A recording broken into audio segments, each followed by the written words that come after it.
बिस्मिल्लाहिर्रहमानिर्रहीम। मुहम्मद सरफराज दोस्तों की खिदमत दे विच एक बार फिर हाज़र। अस्सलाम वालेकुम। तो मैं जनाब इस वेले मौजूद हाँ जनाब यासीन साहब नूं ते तकरीबन व्यूअर जानते हैं। पपीता भी लाया तो नर्सरी भी लाई तो नाल है उन्होंने भाई जीशान साहब, नाल उन्होंने बजुर्ग बैठे आ मियाँ मुहम्मद अली साहब। तो जिस तरह के दिस भी रहा है ला रहे आ पनीरी पपीते की, तो पपीते के नाम तो ही मशहूर होए सी जी। यासीन साहब सलाम अलैकुम। वालेकुम अस्सलाम। यासीन साहब ये केड़ी पनीरी केड़ी वैरायटी लान डे हैं? ये जी Taiwan 786 red lady F1 red lady और जिन्होंने सईद नियाजी साहब रत्ती जनानी कहते। हाँ जी ठीक है। अच्छा जनाब तुसी पपीता लान लगे जी इंशाल्लाह। अच्छा ये दसो ये पनीरी लाने वास्ते आप छापर लै लै इन्हों भड़ नाल भर लिया, पीट मास भी थोड़ा थोड़ा पा लिया, ये किन्ने दिनों में उग आएगी? ये जी है जड़ा मौसम है ना, माइक है नहीं जरा उच्ची बोलना। ये जड़ा मौसम है इंशाल्लाह 10 दिन तो बाद है ना हाँ जी सीडलिंग स्टार्ट हो जाएगी। ये उगना 10 दिन तो बाद स्टार्ट हो जाएगा। मीर अली जी अज की तरीक है?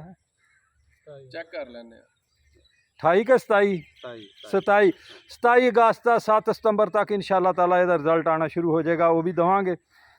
उस तो बाद खेत कदों मुंतकिल करनी है? खेत दे विच ਉਹ ਤੇ ਅਸੀਂ ਪੌਦੇ ਦਾ ਹਿਸਾਬ ਲਾਵਾਂਗੇ। ਕੁਝ 6 ਇੰਚ ਦਾ 8 ਇੰਚ ਹੋ ਜਾਏਗਾ।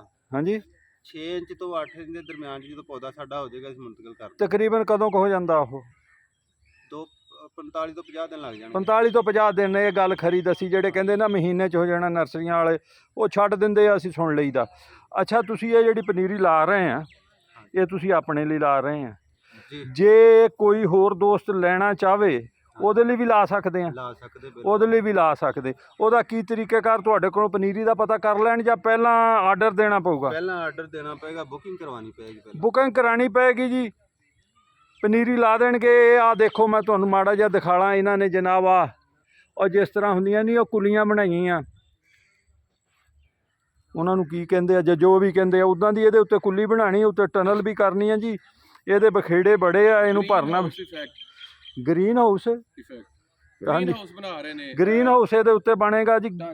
ਅੱਜ ਕੱਲ੍ਹ ਗ੍ਰੀਨ ਹਾਊਸ ਬਣਦਾ ਤੇ ਸਰਦੀਆਂ ਨੂੰ ਆ ਛਾਪਰ ਪਿਆ ਇਸ ਤਰ੍ਹਾਂ ਛਾਪਰ ਦੇ ਦਿੰਦੇ ਆ। ਗੱਲ ਤੇ ਇੰਨੀ ਕੀ ਦੱਸਣੀ ਸੀ ਕਿ ਯਾਸੀਨ ਸਾਹਿਬ ਦੁਬਾਰਾ ਪਪੀਤਾ ਵੀ ਲਾਉਣ ਲੱਗੇ ਆ ਔਰ ਇਹਨਾਂ ਨੇ ਨਰਸਰੀ ਵੀ ਬਣਾ ਲਈ ਆ। ਅਲਹਮਦੁਲਿਲਾ ਦੁਆ ਇਹ ਅਸੀਂ ਵੀ ਕਰਦੇ ਤੇ ਤੁਸੀਂ ਵੀ ਕਰੋ। ਅੱਲਾ ਇਹਨਾਂ ਦੇ ਕਾਰੋਬਾਰ 'ਚ ਬਰਕਤ ਪਾਵੇ। ਜਿਨ੍ਹਾਂ ਦੋਸਤਾਂ ਨੂੰ ਪਨੀਰੀ ਚਾਹੀਦੀ ਹੋਵੇ ਉਹ ਇਹਨਾਂ ਨਾਲ ਰਾਬਤਾ ਕਰ ਸਕਦੇ ਆ। ਨੰਬਰ ਇਹਨਾਂ ਦਾ ਮੈਂ ਡਿਸਕ੍ਰਿਪਸ਼ਨ 'ਚ ਦੇ ਦਿਆਂਗਾ ਔਰ ਜਿਹੜੀ ਵੀ ਵੈਰਾਈਟੀ ਦੀ ਚਾਹੀਦੀ ਹੋਵੇ ਉਹੀ ਦੇ ਦੂੰਗੇ। ਮੈਂ ਹੀ ਬੋਲੀ ਜਾਂਦਾ, ਤੁਸੀਂ ਵੀ ਬੋਲ ਲਓ। ਬਿਲਕੁਲ ਜੀ ਬਿਲਕੁਲ। ਜਿਹੜੀ ਵੈਰਾਈਟੀ ਆਹੋ ਤੁਸੀਂ ਰੋਟੀ ਨਹੀਂ ਖਾਧੀ ਜਾਂ ਮੈਂ ਹੀ ਇਕੱਲੇ ਨੇ ਕਾਂ ਖਾਧੇ? ਸਾਰੀਆਂ ਦੇ ਦਾਂਗੇ ਜਿਹੜੇ ਜੋ ਵੀ ਮੰਗਣਗੇ ਆਪਣੇ ਕਸਟਮਰ। ਕਹਿੰਦੇ ਜੀ ਜਿਹੜੀ ਜਿਹੜੀ ਚਾਹੀਦੀ ਹੋਵੇ ਉਹ ਮਿਲ ਜਾਏਗੀ। ਹੱਸਦੇ ਰਹੋ ਤਾਂ ਵਸਦੇ ਰਹੋ, ਸ਼ਾਦ ਰਹੋ ਤੇ ਆਬਾਦ ਰਹੋ। ਅੱਲਾਹ ਤਾਲਾ ਸਭ ਨੂੰ ਆਸਾਨੀਆਂ ਅਤਾ ਫਰਮਾਏ ਔਰ ਆਸਾਨੀਆਂ ਵੰਡਣ ਦਾ ਸ਼ਰਫ ਅਤਾ ਫਰਮਾਏ।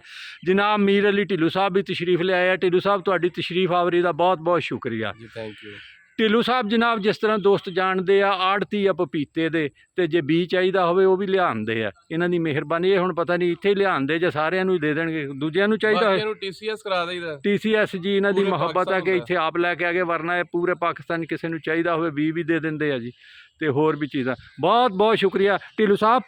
ਪਾਕਿਸਤਾਨ ਜ਼ਿੰਦਾਬਾਦ।